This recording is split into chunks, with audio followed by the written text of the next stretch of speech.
away, activity is slowing down, and we're becoming vulnerable.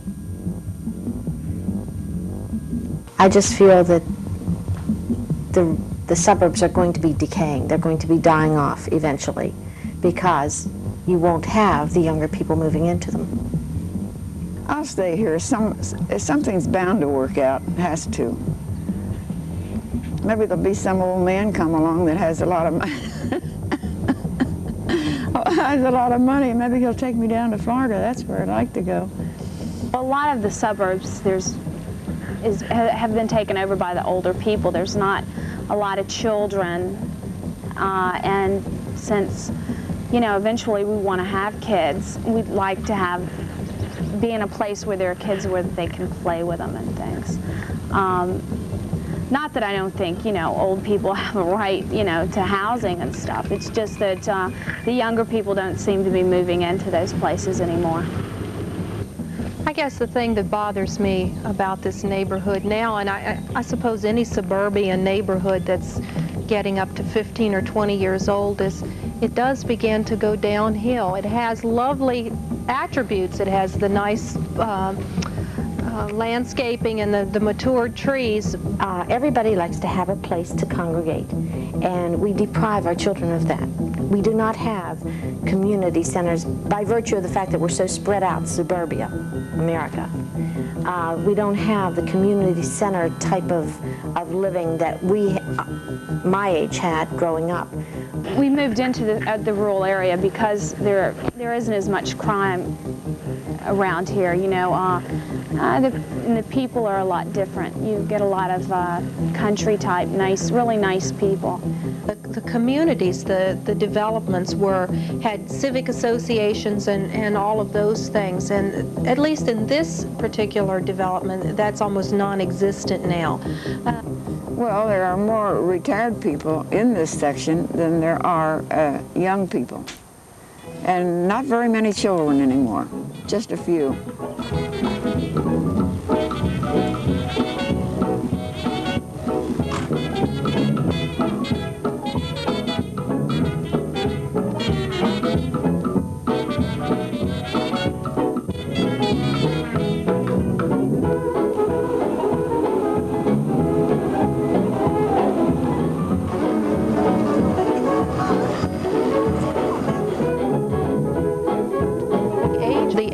Of the children now are getting older, and it's becoming an older neighborhood. People all around me are retiring here. They built these homes, and this is their last home, or they've moved in and they want to stay here. In 20 years, it will change too. It will have to be changed because those people who are in retired age now will be in very old age then and not able to take care of their properties. So, I don't know whether it'll change or not, because we old ones are going to die, that's for sure. We're not going to hang around here for long. I think perhaps in another 10 or 15 years we may have to change our recreational programs in these areas because people are going to be older. But I think we're going to see the suburbs getting grayer, and maybe then activities will have to change. Yeah, when I grew up, we had a place to go. Even if it was the corner drugstore, we had a place to congregate. The kids don't have corner drugstores anymore. What do they have? The arcades in the shopping centers, and that's what they zoom in on.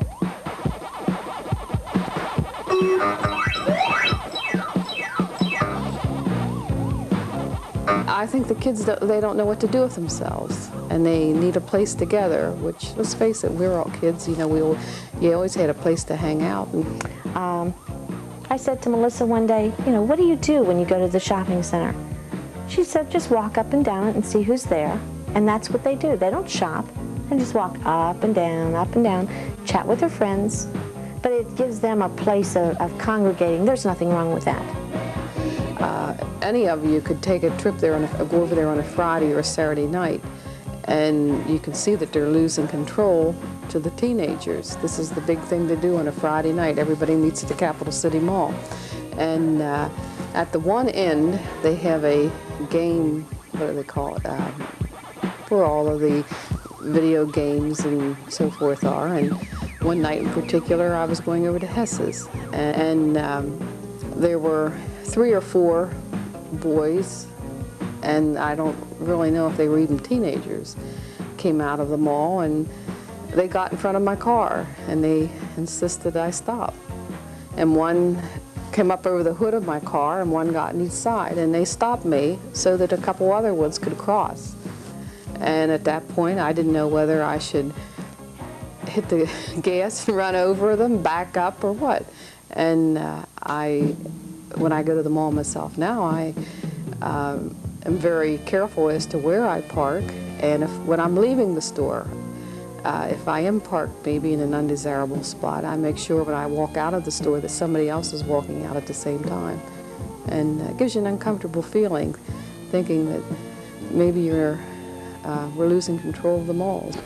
Yeah, the Campbell Shopping Center used to have a lot of neat little stores, or, you know, it was a convenient place to go. There was a grocery store, there was a Kitty City for buying the birthday gifts, and a drugstore, and gradually, one by one, all these places closed. It's dead. It's an eyesore.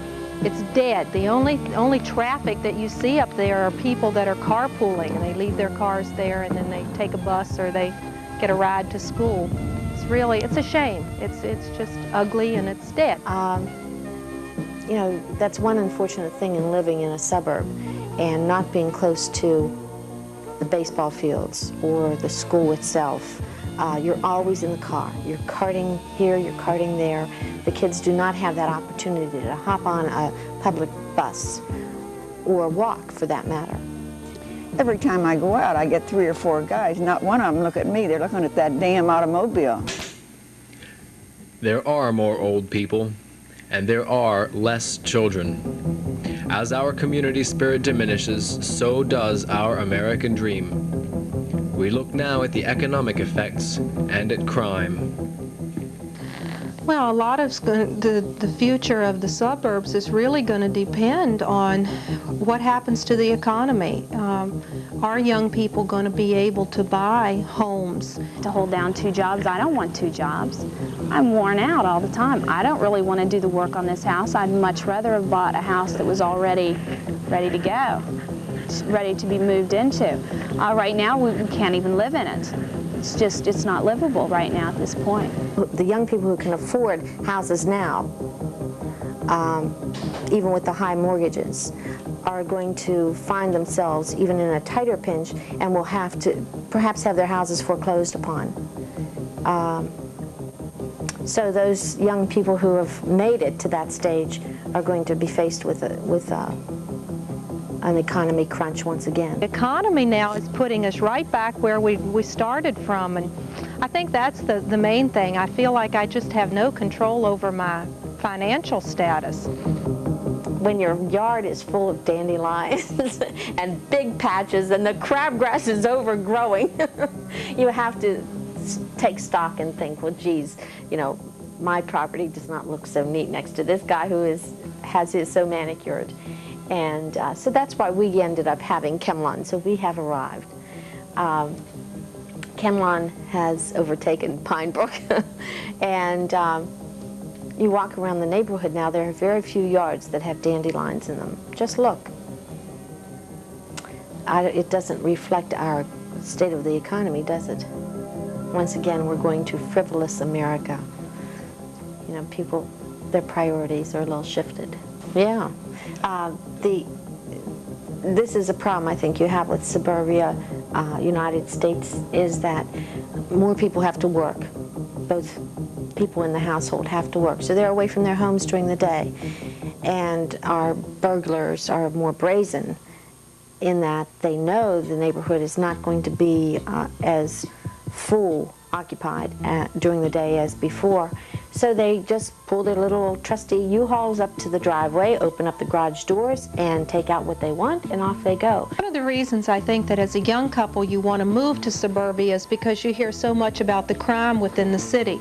So you move out into an area like this, and shortly after we'd been here a year, there was a rape here in the neighborhood, a bad one. Well, we weren't living here when the rape occurred. However, the boy lived in our backyard, so to speak. We don't know. We like to think we know who our neighbors are. So I was outside here, trimming around this shrubbery, and I looked up, and here this person was standing inside my front door. My God, I almost fainted. And I opened the door quick, and I said, "You come out of there." And it was a gypsy, and the police got him. And didn't just get her, he got the whole gang of them. And then a couple years ago, we had 2 women in the township that were murdered, and that is still unsolved. You know, when it gets close to your backyard, you kind of think a little more like it's going to affect you soon. And then most recently, in the development behind us, a little boy, about 11 years old, was murdered by another child in the neighborhood. We didn't know who it was or why it happened. It happened to a boy that rode the bus that very day home with my son, sat with him, and that's the same seat. And then it's close. You think, you know, that could have been my son. Just by virtue of circumstances, it wasn't. You know, he was in Ridgeland and Greg was here, but it could have been the reverse way. And so for quite a while, we were walking on eggs. That Sunday morning, George got up, and he doesn't do the paper with Greg, but he did. Yeah, Lissa would go with him during the evening hours, so that I never wanted my 2 children alone on the streets. I wanted somebody with them, and I felt they were safer in numbers. Many of us felt that way on the street. I think in the whole area, we were very protective of our children at that whole week before he was arrested, the murderer was arrested. It's kind of frightening because you think it's not going to happen to you, but it can. It can happen to anybody, and it could happen in your house or next door. You just don't let it worry you all the time. You know, you don't think about those things, you don't dwell on them. But to be that naive to think that it wouldn't happen is wrong. And just because you're in the suburbs doesn't mean you're totally safe. This place right here is really nice because I don't think the crime has moved in. It hasn't come this far yet. I'm sure, you know, it'll get here. I don't feel in control of anything.